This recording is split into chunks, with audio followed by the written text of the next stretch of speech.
Can you imagine Apple iPhone will be costing more in the next few months? This is the impact of reciprocal tariff. On the 2nd of April, right after the US President Donald Trump announced this Liberation Day, the stock market crashed and had its worst day since the COVID pandemic.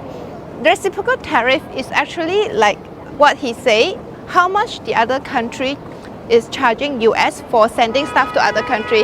The US is charging the same tariff. It is an extra tax on all the goods import from other countries into the USA. So his motive is actually to reduce the trade deficit, meaning there are more imports than export in the USA.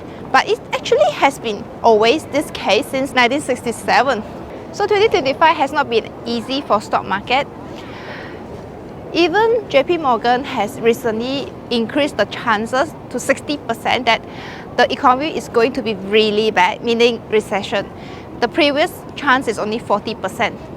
Trump's motive is to reduce trade deficit as well as using this as a negotiation tool to reduce the trade barriers with all the other countries.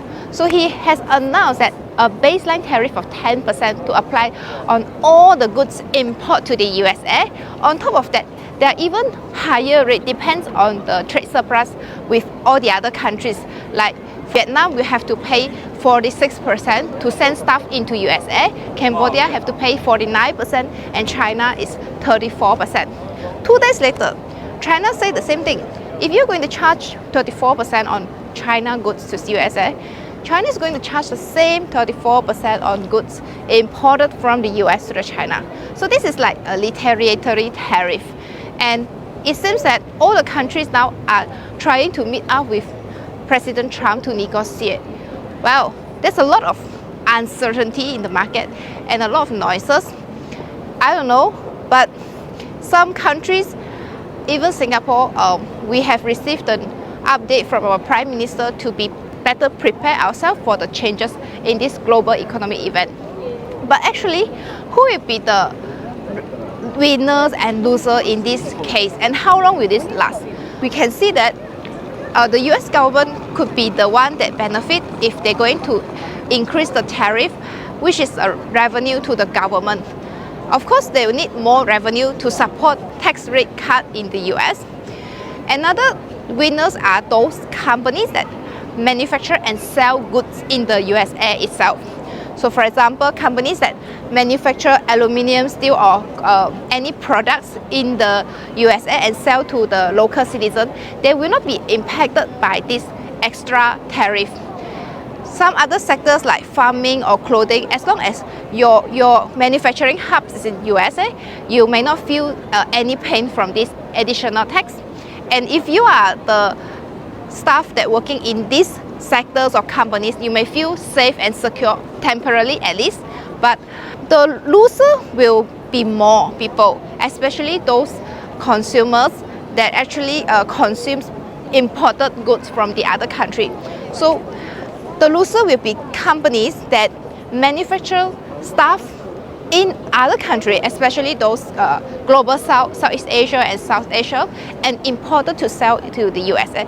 They will have to face a higher tariff, meaning this will pass out to the cost of production and eventually the price of goods sold to the end consumers. Of course, first example we can think of is Apple. Majority of its iPhone is manufactured in China, although they are shifting their manufacturing hub to India, which will also face like 26% of tariff to import from India to the USA. There's also 25% tariff on automobiles. So Tesla, even GM, General Motors, they will be impacted.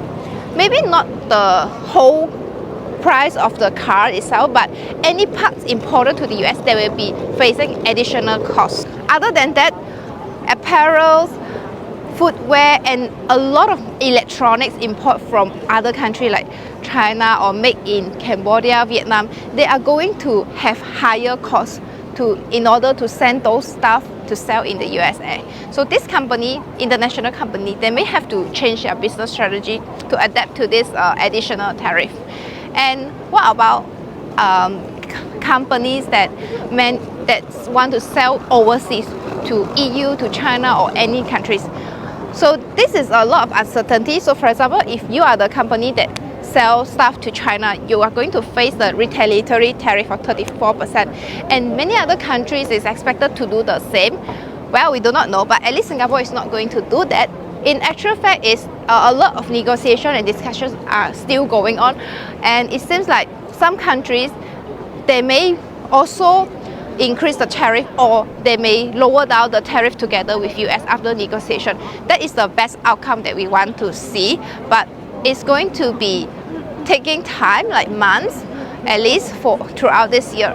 So nothing is really concrete at this moment. So if you are an investor or you are a US consumer, you may see that a lot of bad impact coming up soon. Investor, you may see that your investment portfolio return has been dropping sharply, and if you are US consumer, you might be worrying of rising costs and inflation rate.